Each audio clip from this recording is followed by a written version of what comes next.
To have faith in God is not a stagnant state, it's a journey. As a believer, we should grow in our knowledge of God and His Word. Walk with Alan Cutting and many other believers as together we walk the believer's journey. Aloha and welcome to the Believer's Journey. It's good to have you back and good to be back. I'm starting just a couple minutes late. That's all my fault. So anyway, today we're going to talk about following your dreams of your heart and focusing on God in your pursuit. So we're going to combine the two, and I think there's a lot of people out there that I'm one of them. When I was young, I had dreams, I had aspirations, I had things I wanted to do, places I wanted to go, and thought I was going to be somewhere very different than where I am today. But we're going to talk about this. My guest today, his name is Shemaiah Reed. And he actually, we're going to talk about him a little bit. He'll be there. And then you want to say hello, Shemaiah? Yes, sir. How's it going? Good. Okay, Shemaiah doesn't talk real loud. But we're gonna go ahead and he's wonderful. You'll love him. Shemaiah, and I'll let you know a little bit about him right now. You can find him on our website. If you go to thebelieversjourney.net, go to our guests, and he's listed right there. And you can read about him. He has a link there that goes right to his website, and he's got a pretty neat little ministry going on in his life. Anyway, Shemaiah, he founded a magazine called Refocused. However, Refocused, is a publication that was made for the young and the old to refocus on their dreams, and both professionally and personally. Now, recently, the magazine, it closed down, and that's because he started a radio program, so it's called I Am Refocused. And so what this does, it provides a space that welcomes people to speak freely about real-life experiences through different and various platforms to gauge and encourage those who are looking for and to find a place in their life. You can listen to Shemaiah on all kinds of platforms. I mean, he's on Spotify, iHeartRadio, Apple Podcasts, The Answer on 930, AM 30, The Word, and KSLR. I mean, he's all over the place as far as his podcast. Anyway, Shemaiah is a producer, he's a director, and he's what they call a change maker. He's actually my producer, and I absolutely love him to pieces. I think he's one of the best producers. I don't have a lot to go on, but I wouldn't trade him out for anyone. He's absolutely phenomenal.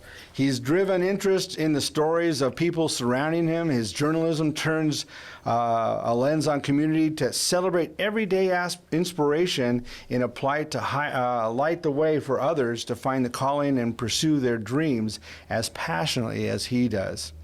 Anyway, so let me introduce you and go ahead and tell us about yourself, Shemaiah. Well, first of all, I want to say thank you for allowing me to be on the show today. I appreciate what you do for the community, and what you're doing, I know it's going to inspire so many people to, number one, get back to the source, who is God, and number two, to find their purpose. Because that's what Am Refocused Radio and what I've been doing is all about. We interview people at the top of their career, whether it's business, military, or entrepreneurship, but they all have a foundation. And the foundation is God. And that's what we always stress is if you are pursuing anything in life, you got to keep God number one in your life, because he is the one that gives you the blueprint to have a productive life and to have success, because success outside of God is really not success. And you can have different opportunities, because this world, we live in a world where it always gives you all these different categories to put yourself in. But God gives you a specific assignment, I believe, to do what it is you're supposed to do with your gifts and your talents. And that's what Am Refocused Radio is all about. That's great. And it's really interesting about Shemaiah. I mean, he's real quiet when I come in. He's really busy. He does all the camera and all that other stuff that goes along with his show. And so my very first show that I did was with a guy named Barron Wiley. Now, Barron worked for Salem and KSLR, radio industry for 17 years. And when he came on my show and found out that Shemaiah was my producer, he was like, wow, you have the best. So I thought that was really a really good little plug from somebody like Barron. So anyway, it's interesting when I read on your website. I read a lot about your website and went through it and all that. And one of the things that always interested me was when I was a kid and I was called to the ministry, I always dreamed about, and we're going to talk about this later in the show, I always dreamed about the fact that I want to teach, like in seminars, and I want to teach to thousands of people, not 100, not 500, not even 1,000, but to thousands. And what really got me that direction was I went to a seminar called Basic Youth Conflicts with Bill Gothard. And when I saw that he would fill a stadium of 50,000 people, I was totally enthralled with this. So this was my thing. This is what I felt. This was my dream. So when people have dreams like this and you work with them and you see this kind of a deal, especially when they're young, how do you approach this with other people and talk to them and work with them? And when I approach people, it's the same concept. We have to have that same goal in mind. And people always say you can't be around people who are not connected the way you're connected to God, because it can become a distraction. And for me personally, I'm more like in the neutral zone. I don't speak too much politics or whatever. I'm more of a just treat people the way you want to be treated. Because at the end of the day, we all have our battles. We all have our struggles, but it's all about how can you connect with people, find the good in people, and use that to live the best life possible that you can. Okay. So I noticed your website, it's called Am Refocused. Yeah. So I've taught a lot about focus, where your life needs to be is to focus. I did actually a show on God, the characteristics of God, and I also did one on stewardship, where God is the center of all of your focus, of all of your relationships. But you have Refocus. Explain that to us.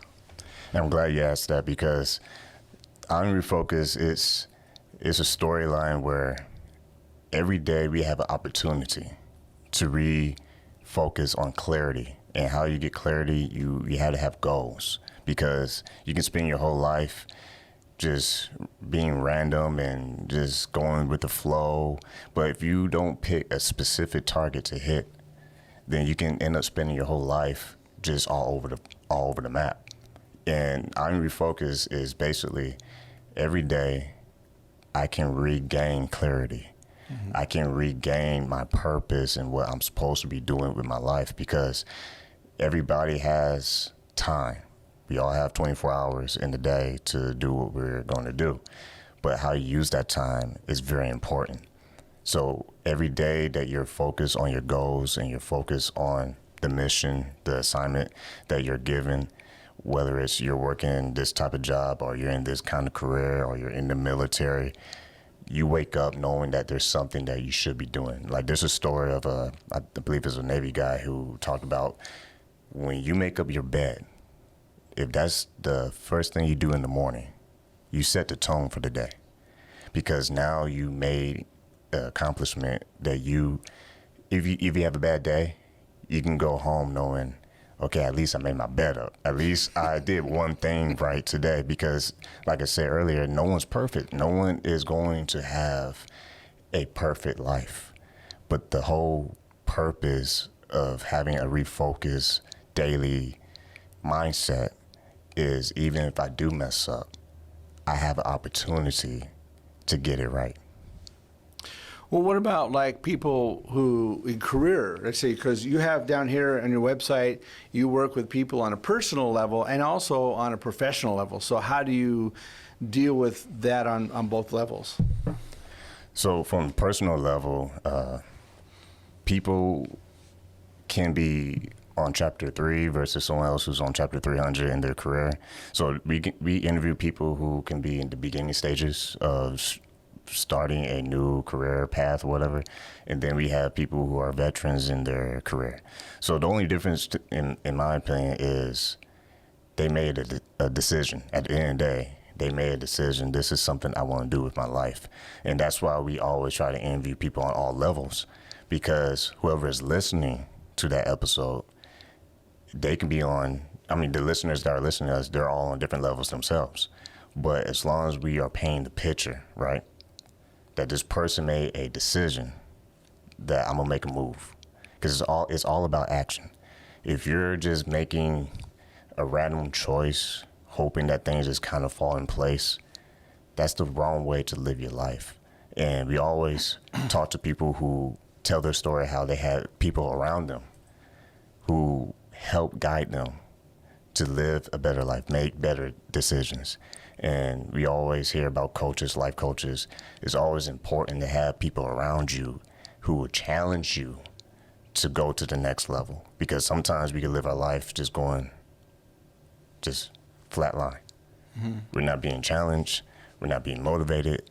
And when that happens, we can easily go downhill.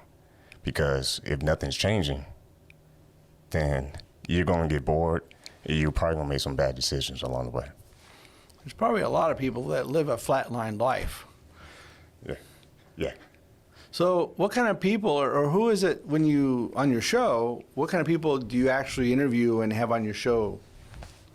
And we have so many different backgrounds of people. We have sports athletes. We interview people who are in the NFL, people in WNBA, people who are military, educators. It's all backgrounds of life. People in the music industry, gospel music industry, also in the secular industry, because our whole show is based on the last 3 statements at the end of every single episode, and that is keep God first, stay focused, and peace. And the story behind that is the show was based on God being the source. And the reason why it's called Am Refocused Radio is because, like I said earlier in the interview, it's an everyday activity. You have to go back to the Bible, go back to what God says about you, because if you're not depending on what he's saying about you and what he's teaching you in all these different stories in the Bible, then you can get yourself in a mess, because now you're trying to go for all these other sources. So you try to get money to make you feel important or established, or you try different things in the world that offers you some kind of sense of false peace or security.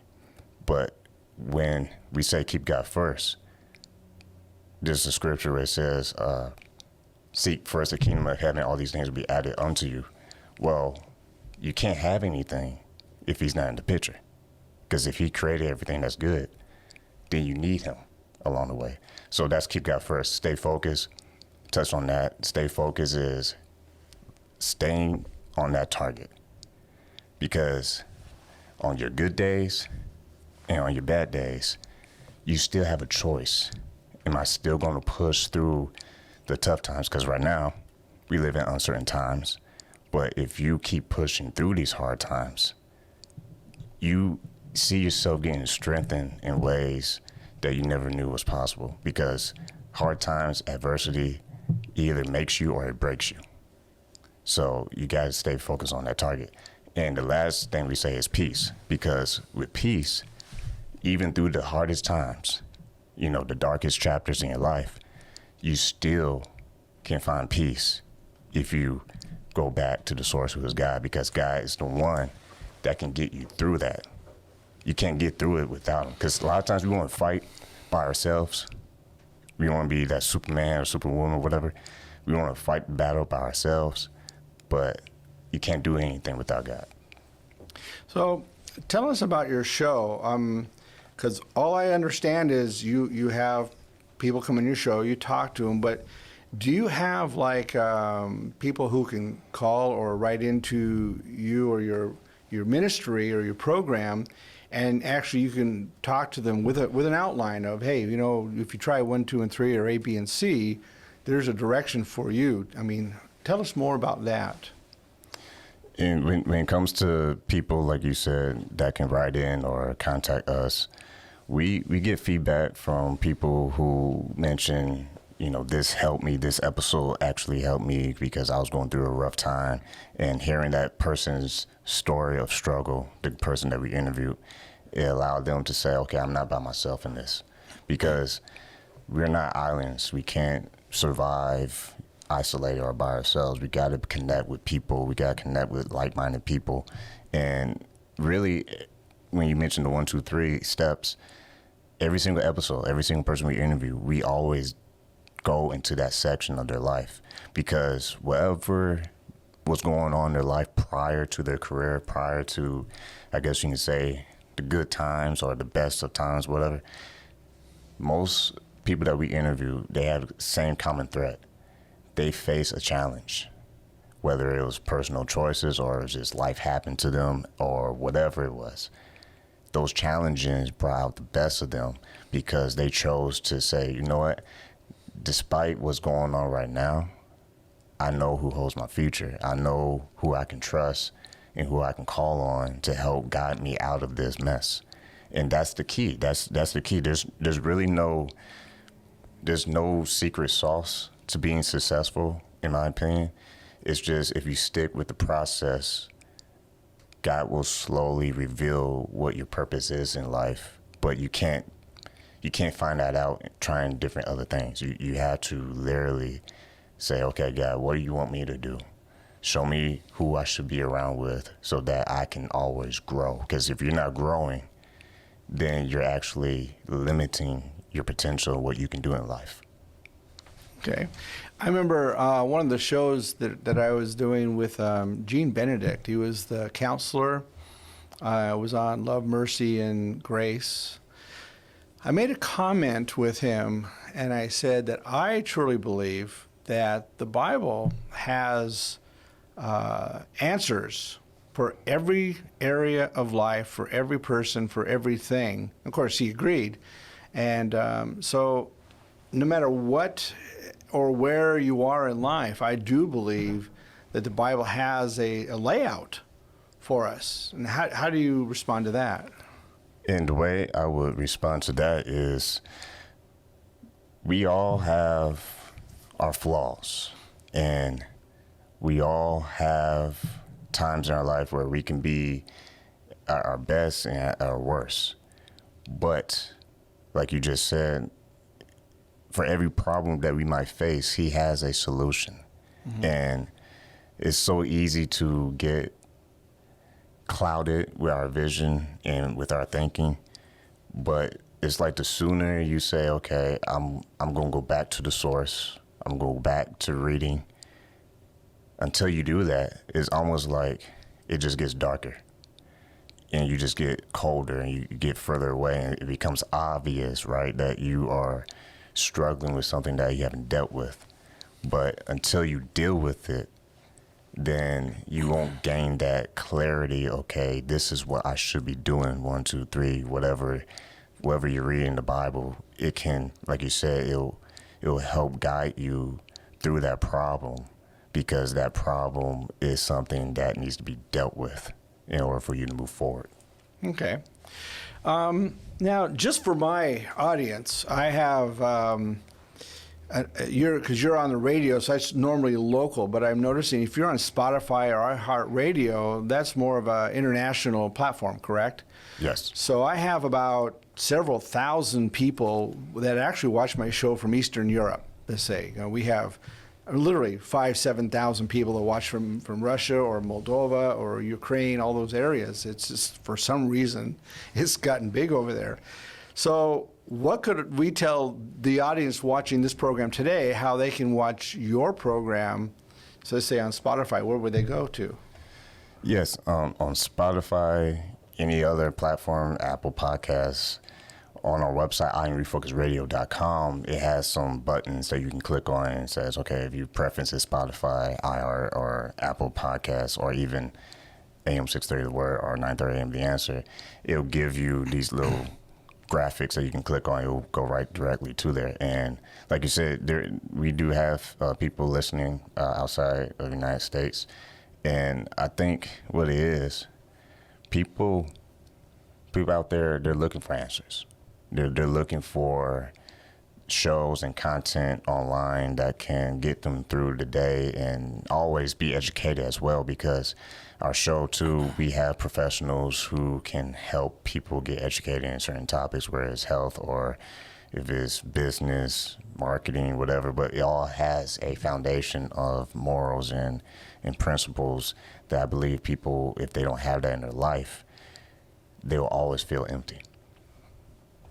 So one of the things that I'm getting from you is that a lot of your show has a lot to do with hope. Okay, so I'm correct there. Okay, because and why that's important at this point, especially understanding you and your show. What I'm about to say is there's a lot of people in a lot of countries. And it doesn't matter if we're in Mexico, if we're in Moldova or Ukraine. There's areas all over the world in poorer areas where people actually feel like they have no hope. And so talk about that. Yeah, because hope is something that I believe most people are longing for. Because, for example, if you're driving here in San Antonio, you're hoping that you don't get in a car accident, because people drive here a little crazy sometimes. But all jokes aside, when it comes to life, we all have a story. I gotta be careful what I say, but I think there's not one person that doesn't have a story, because we all are living and we are breathing and we're doing activities, and there's times where we face adversity and challenges in life, and there are times we may even question God and say, why me? Why am I going through this? Or why is this happening to so-and-so, but I'm not where I want to be? And sometimes we can compare our lives to other people's lives because we feel like they're more successful or they're just able to do more, because that's what it looks like.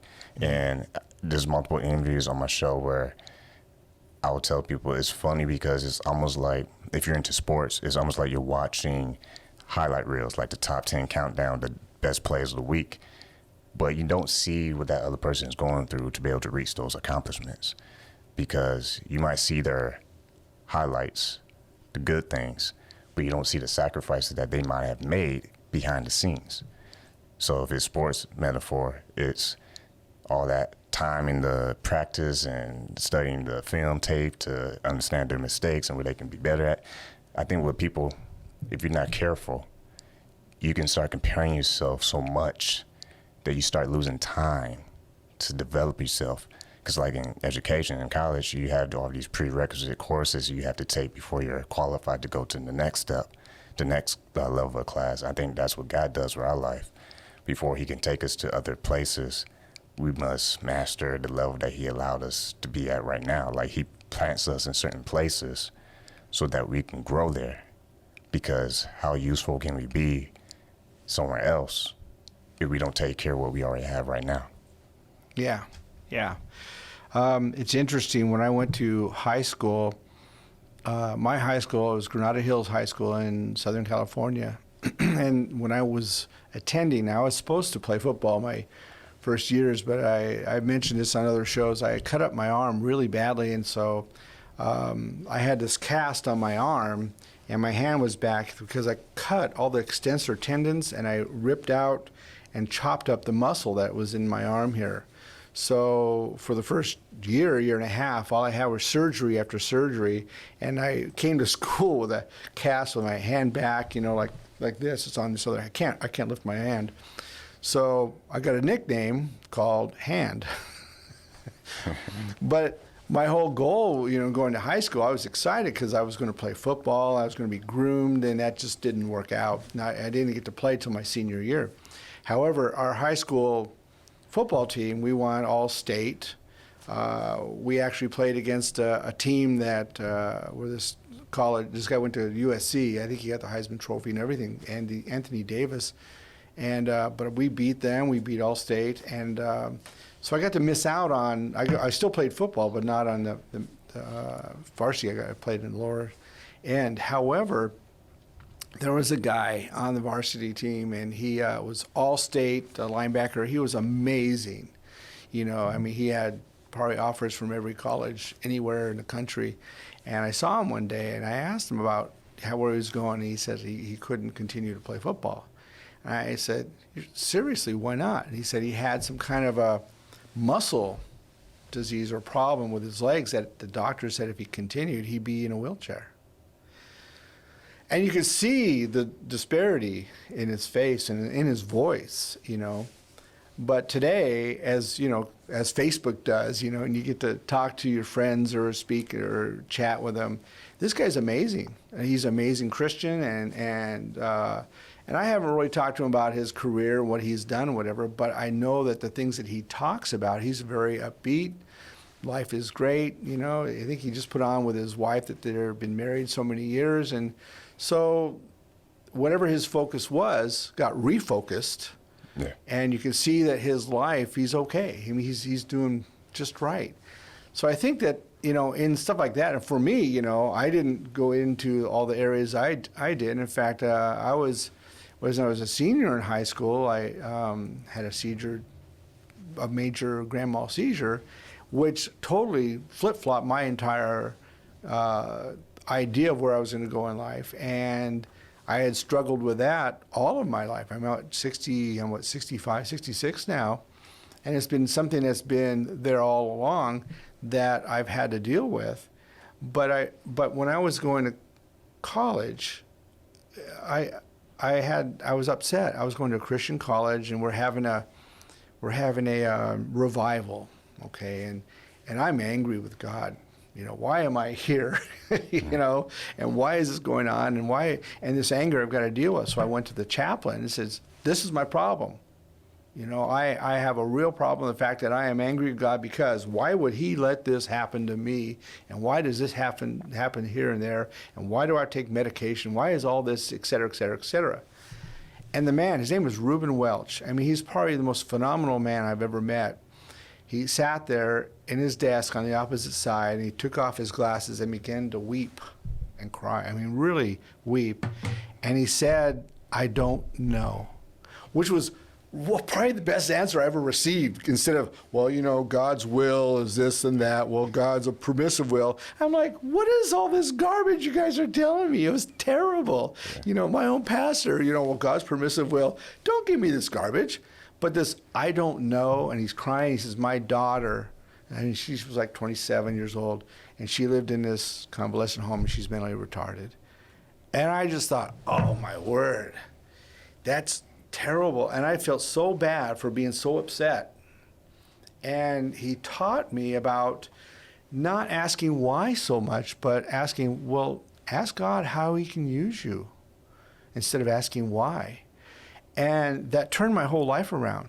And it actually made me refocus, you know, at that point on what I could do rather than what I'm limited by. Do you ever run into stuff like that in your show and stuff like so forth? Yeah, I mean, personally, definitely been through that kind of stuff where, you know, you get into these situations where you're asking God, why am I, as if I'm the only one on this planet having to deal with this, and most of the times that's not the case because, like I said, we all have stories of adversity and hardship. And to answer your question, yes, every person that we have on the show, they dive into those moments in their life where it's like a dark time. It's like before you get to the mountaintop, you got to get through the valley first. And 100% of people that we interview, they have been through a challenging time that it gave them two options. You either give up or you push through it and trust the process. Because it's one thing where you give up and it's like, okay, it takes no effort now because you're giving up. You have nothing that you can do now because whoever was your opportunity ahead of you is now, it's stopped. Because you say, okay, I'm just going to give up in life or I'm going to give up in this area or whatever. But for the ones who say, no, I'm going to push through this, you know, I'm going to ask God to give me strength to trust him, knowing that he knows what is best for me. Because the scripture I always say on the show is Jeremiah 29:11, and that is God knows the plan that he has for your life. that is huge, because if someone has a plan, that means they have a expected end. It's no question marks. So whatever goes on in the world is not, it's not something that he says, and I heard you say this before in your show, it's not something that he says, oh wow, I didn't know that was going to happen. He knows every detail. And that's what makes the difference when you understand that tough times, they don't last forever. And what you share with your personal story, I had a personal story growing up. I was bullied, you know, because I was being quiet, chill. Not anymore because I'm on the microphone, but, you know, once upon a time, I was this quiet kid. I was kind of short, small, whatever, and I was bullied. And when I was growing up, I was like, man, why I have to go through all that crap, you know? Because it was unnecessary. It was no reason why I was bullied. It was just a bigger kid was, you know, disliked me or whatever. But I believe that gave me strength to understand the way I treat people. Because the way you treat people goes a long way. And respect is one thing, but understanding that people are human, right? Showing people mercy and saying, okay, we're gonna let that one just go, right?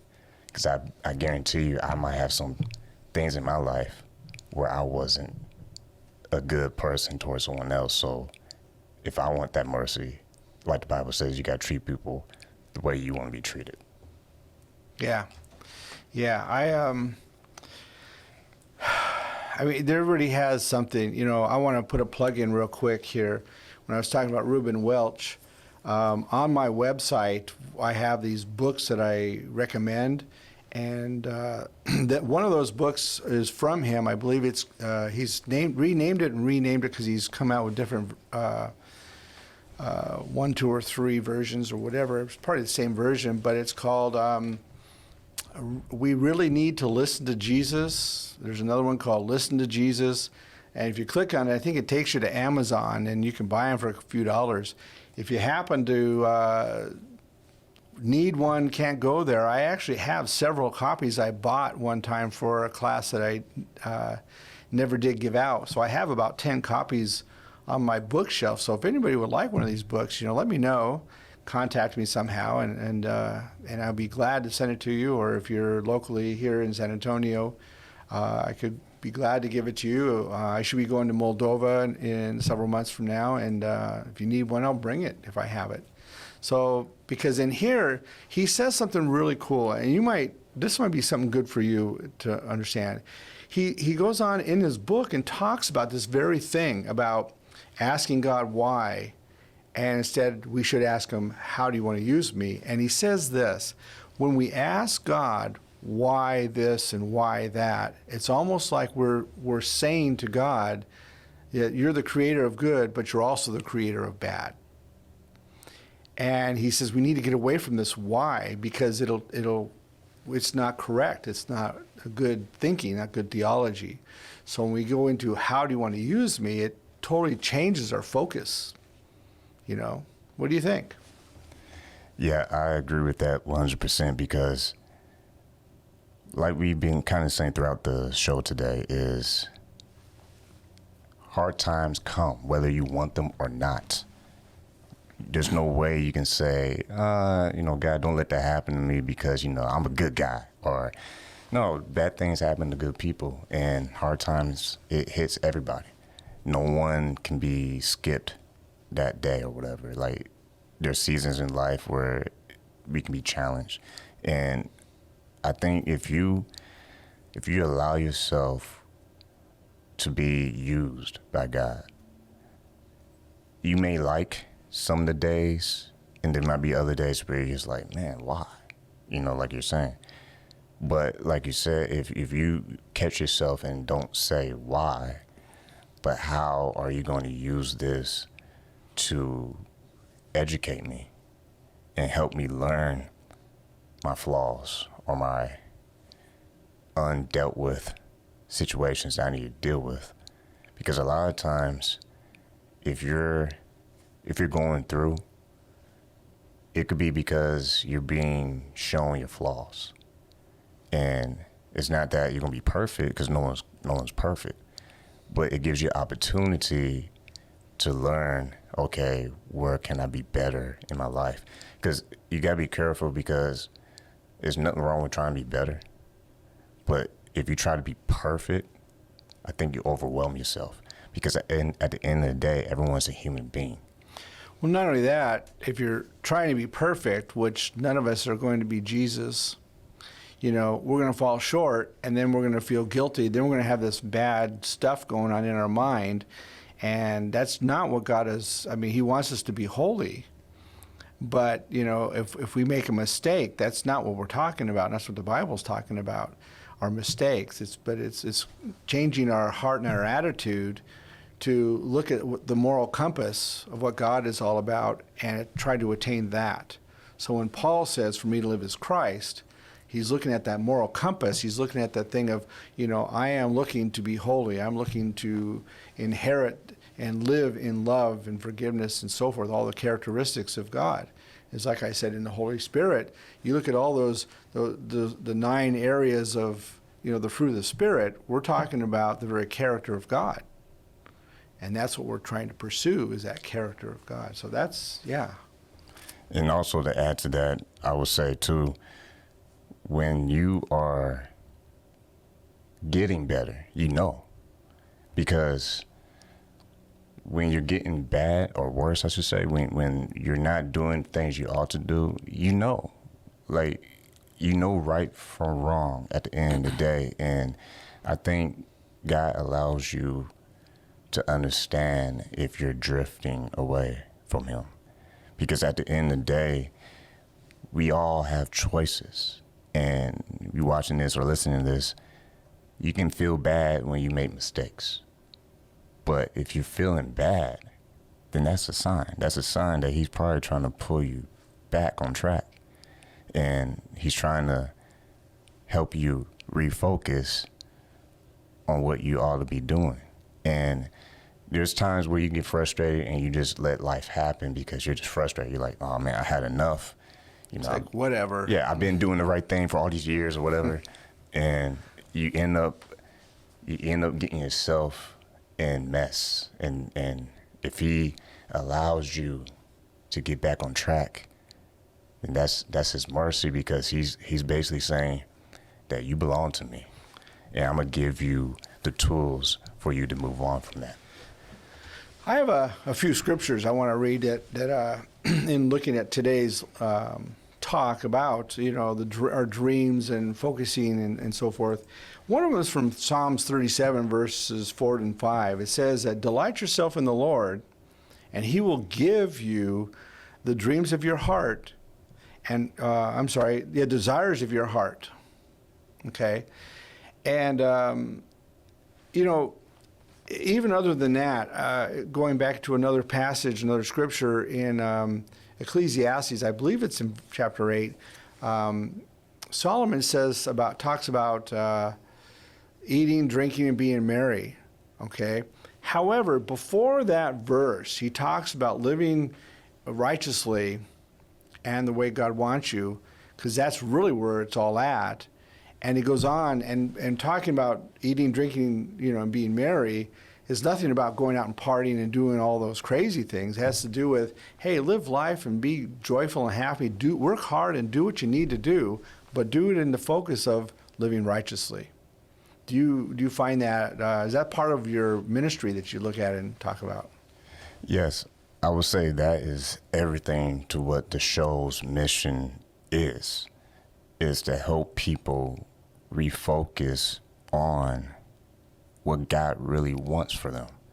Because there's so many things you can choose, but they all lead to a dead-end street.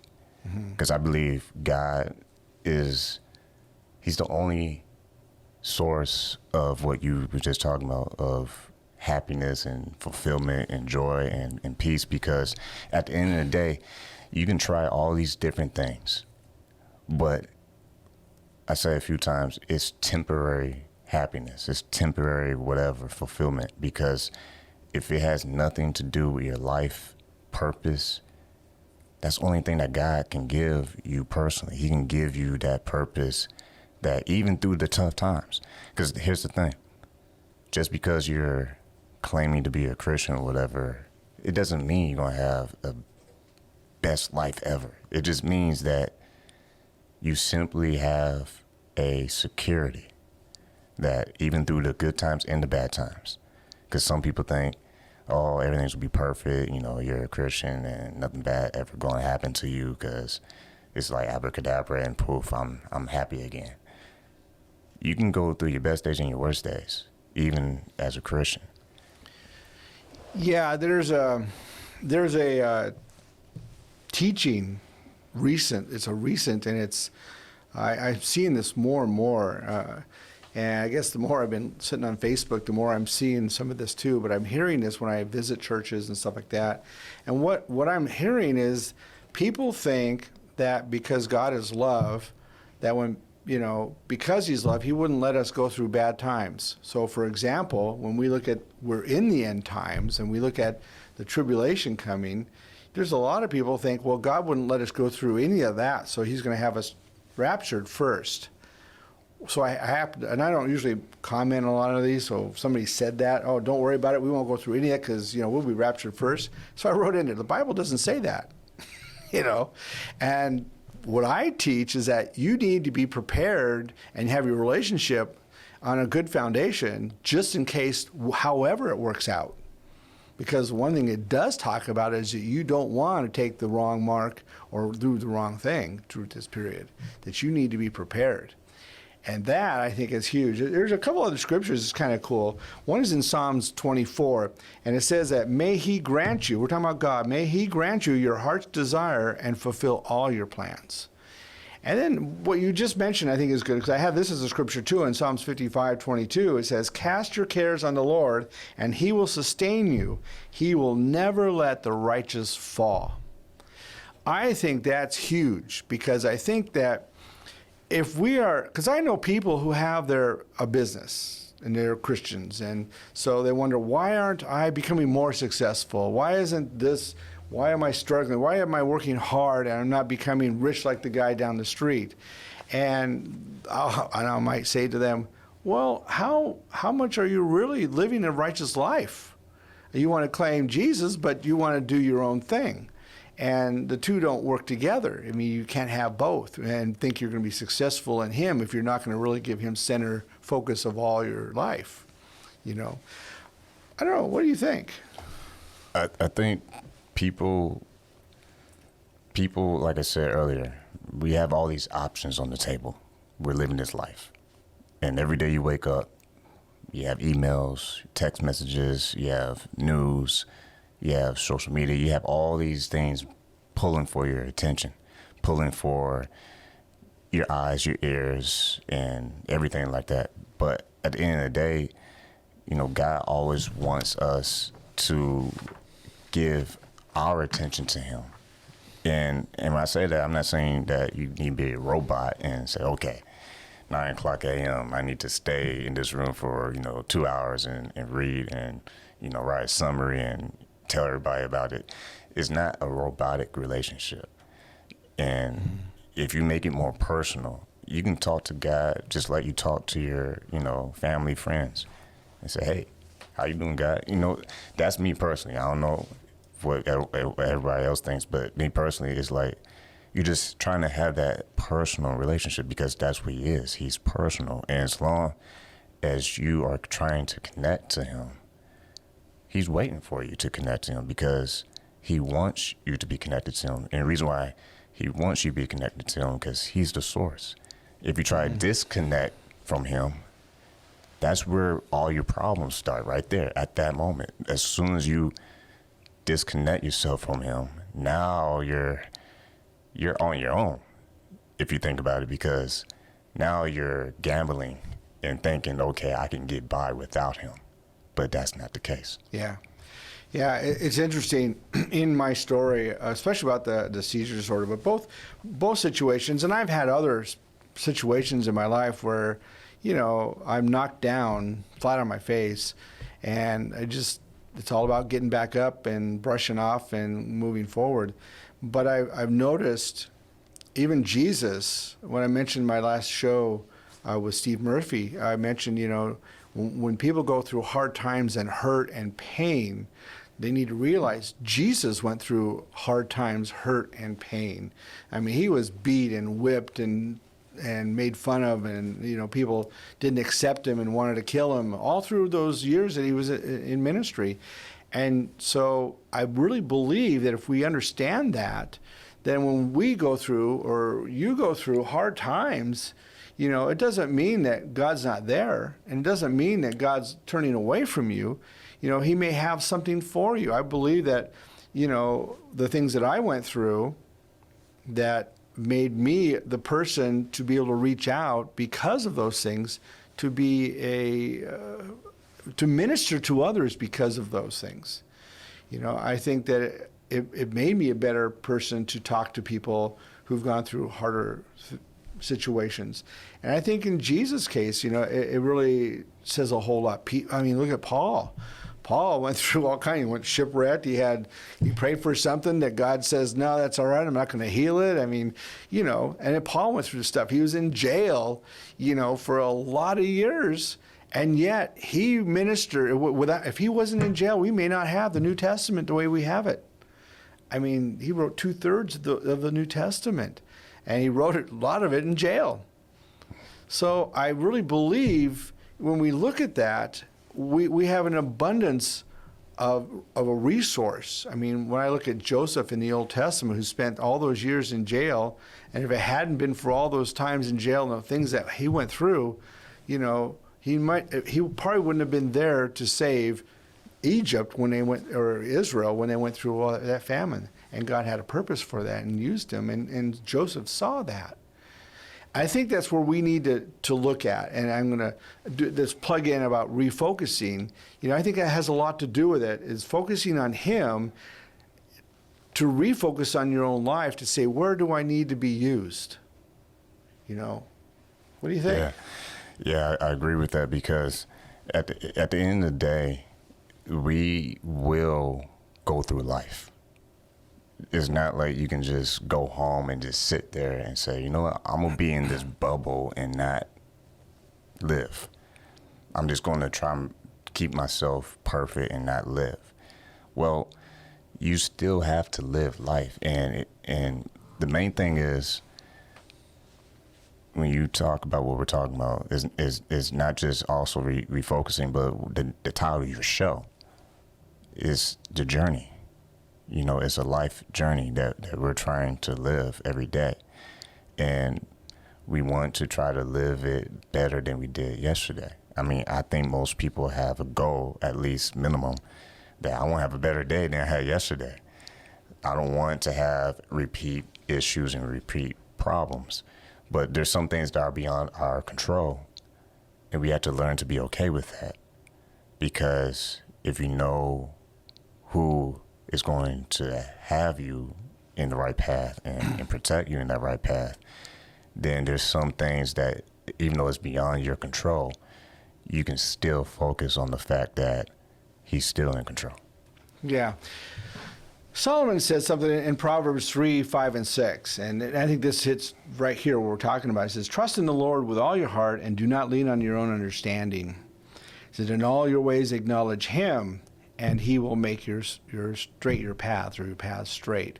And I think that's key right there. Acknowledge him, because that's really where it's at. We could, walk our own path. We can do our own thing. I've known pastors, a lot of pastors, who say, well, I think I'll go to this church because, it's so big, it's so great, and I'll do such successful things. They go and they fall on their face. Why? Because they decided to go there, and after they've decided to go, they'll go to God afterwards and say, oh, God, bless my time here.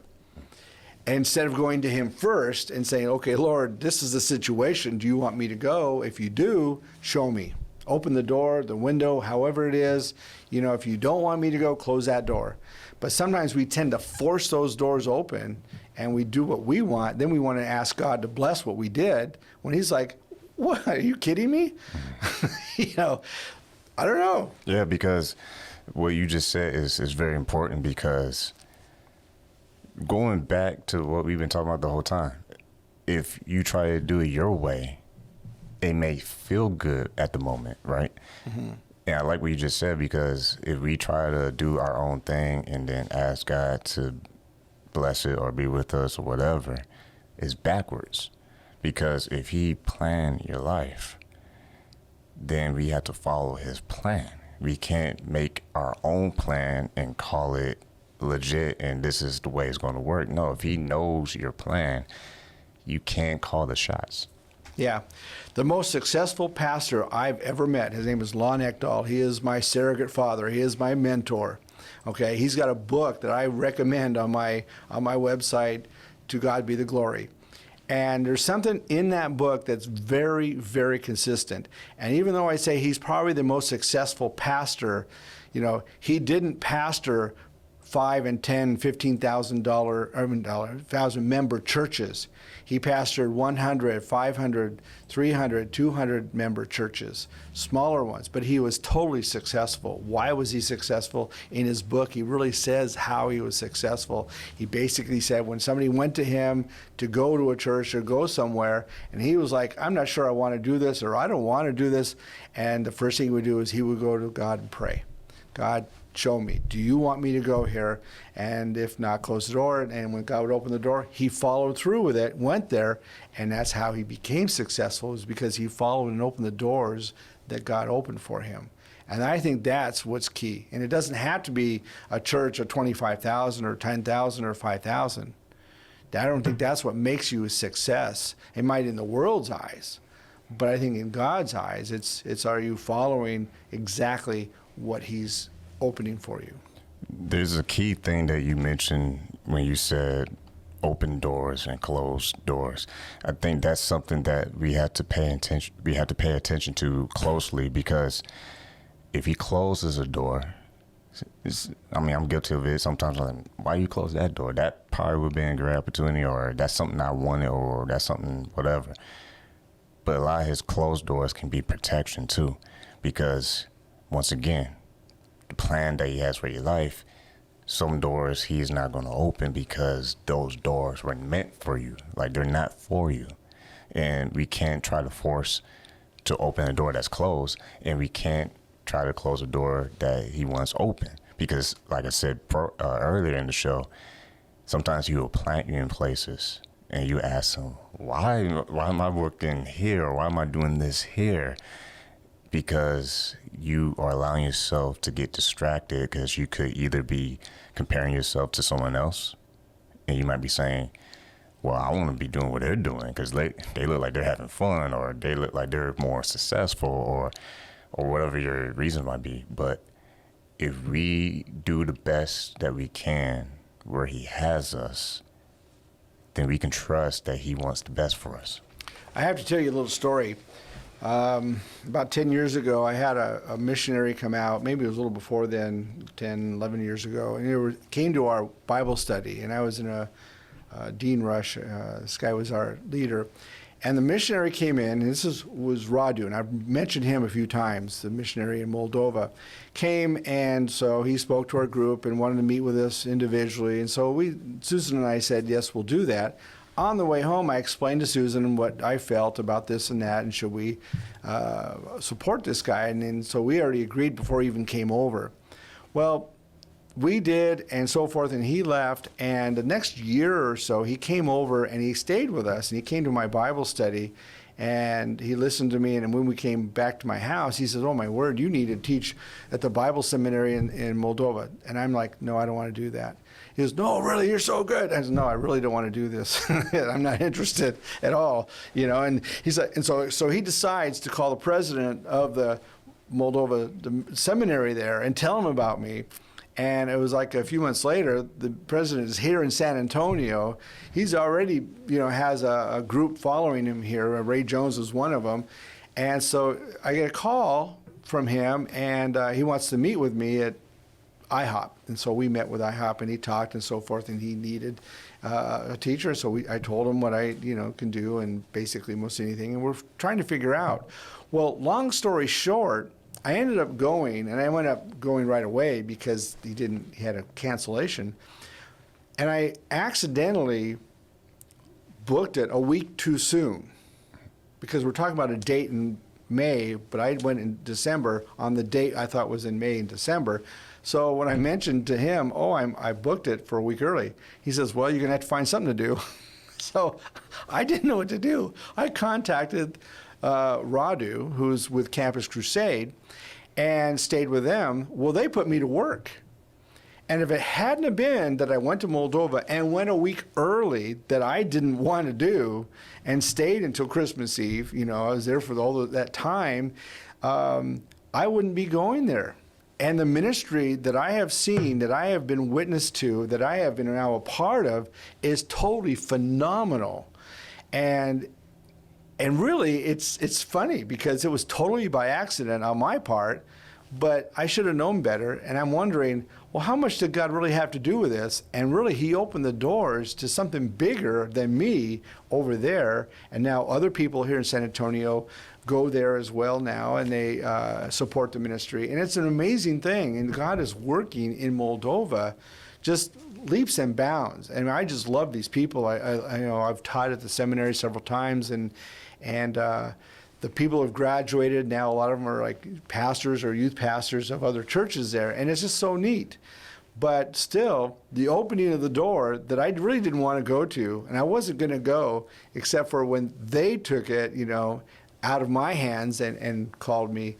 And I kind of just said, I'm sorry, God. I guess I was really being too obstinate, Yeah, I like what you said, because the key thing in that statement where you were talking about the door wasn't just about you. The door that he opens, that God opens, a lot of times is because he's giving you opportunity. And I think those opportunities is to stretch you and to also to be in your purpose, your plan that he has for your life, because he's going to have you do things that are not comfortable. He doesn't want you to live, so to speak, a comfortable life. He wants you to be stretched sometimes. And I think we all go through that. We go through stretching seasons where things are uncomfortable. But while they're uncomfortable, I think we're gaining clarity and understanding that we are being strengthened in areas that were weak.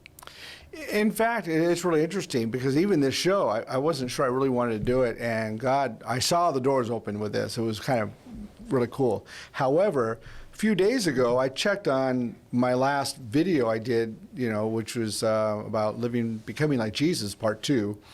I'll do part 3 next week. I looked up to see where the locations, where people were watching me. So in that, Moldova, there was like 923 people that watched my video from last week. 900 and some odd people. And I looked above that, and here's from Russia. Here's over 1,000 people watching me from Russia, a few thousand people. And the way they have it isn't Russia. It's like these little areas in Russia.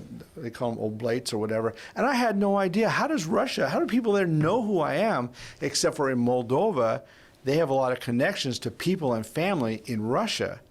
So I'm wondering if it gets shared over there, all of a sudden it's just growing. And this is why I have an Eastern Europe, presence. And this show, it's totally amazing how it's grown into Russia. It's grown into the Ukraine. People need the Lord, and they need him all over. And God is working everywhere. So it's kind of like a really neat thing. I want to read a passage from John, because I want to end this on a particular note that I thought about all week. And John 15, 9 through 11, and Jesus is talking. He says this, "As the Father loved me, I also have loved you. Abide in my love. If you keep my commandments, and you will abide in my love, just as I have kept my Father's commandments and abide in his love." And this is the key one right here. "These things I have spoken to you, that my joy may remain in you, and that your joy may be full." And what I want to say is that when we refocus on our lives, and we have this life, or however we want to look at our life, I grew up in a church as a teenager, when I looked at these things, I thought, well, Christianity really is no fun. They don't want you to dance. They don't want you to boogie all night long. They don't want you to do anything, just go to church and pray, and that's it. And so I thought it was really a boring thing. I joined anyway because I was afraid of burning in hell. That was really why. But really, Paul says, I can do anything. Now, he doesn't do anything that will offend others and hurt others, but he says, I'm not bound by all these things. And I think we need to realize we have the right and the privilege to do all things. We have the responsibility in our testimony to do certain things and not do other things. I think that's really, really important. But Jesus said, I came to give you life and give it more abundantly. And I think as we look at our life and see where we want to go, that Jesus says he wants to give you a full and fulfilled life. What do you think? I think that's the icing on the cake for what we've been talking about on the show, because we've been saying throughout the whole show, God's the source, Jesus is the source, and that's the most important thing, because when you understand how important it is to not allow yourself to be distracted. Well, here's the bad news. We're human. I mean, like I said earlier in the show, driving to San Antonio, you can easily be distracted, and so many things, that's just a metaphor, but there's so many things in life that can take your eyes off the source of God and Jesus, who they're the light on the hill. Whenever you get lost, whenever you're just not knowing what to do, it's that light that you can look up to and say, okay, I might have messed up, or I might have been through some dark times. I don't know why I'm going through it. But at the end of the day, if you see that light on the hill, that's the answer. And that's the source to every problem that you might be facing in life. You can say, okay, I'm going to try that. I tried everything else. I'm going to try God. I'm going to try Jesus. Because at the end of the day, that is the very thing that can get you through it. There you go. There you go. Sometimes that free will can really catch us off guard, but that's really a good thing we have free will. Well, that's our show. It's been wonderful. If, by the way, just a real quick note, I know I'm a little bit over time, but I guess I'm going to be a guest on your show. Yes. That'll be tomorrow? Yes. So if you want to catch me, I'll be on I Am Refocused. You can catch it on Spotify. Go to the website, IamRefocused.com, and you'll see me on the show. I'm not sure what our topic will be. At this point, I don't know of anything other than what we're doing. So, but you all have a great day. Have a wonderful week. And thank you for joining me today, and thank you for joining, the Believer's Journey. Aloha. Alan Cutting and the Believer's Journey radio program seeks to teach the Word of God in a clear and practical manner. For more information, please visit the podcast page at am630theword.com.